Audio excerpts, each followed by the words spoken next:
We could use the area of a triangle to derive a formula for sine law. The reason is because the area of this particular triangle ABC is the same whether I'm looking at the triangle from A's perspective, B's perspective, or C's perspective.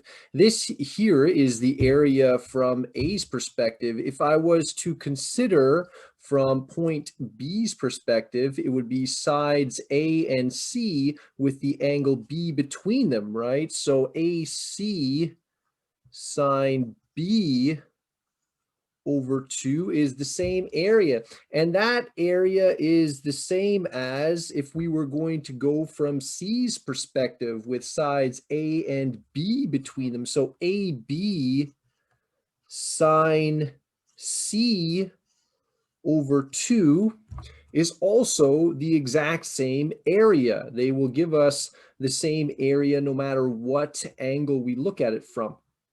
Now, if we were to set all those three things equal to one another, the 2's are pretty much gone.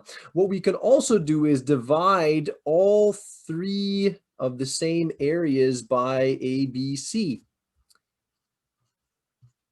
If we divide out ABC from everything, the BC from the first equation is gone.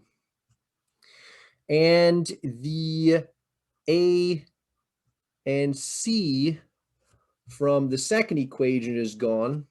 And the A and the B from the third equation is gone, as well as all the 2's. We can multiply through by 2 and they're all gone, leaving us with an equation of sine A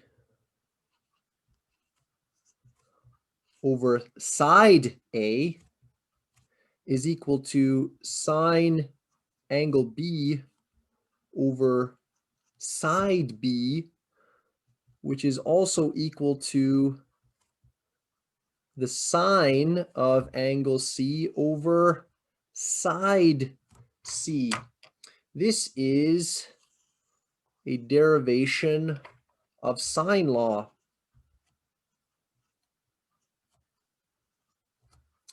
And the nice thing about sine law is that it's a ratio. So we could write the sides on top with the sine of their respective opposite angles on the bottom. We could write this equation as A over sine A, which is equal to B over sine B, which is equal to C over sine C.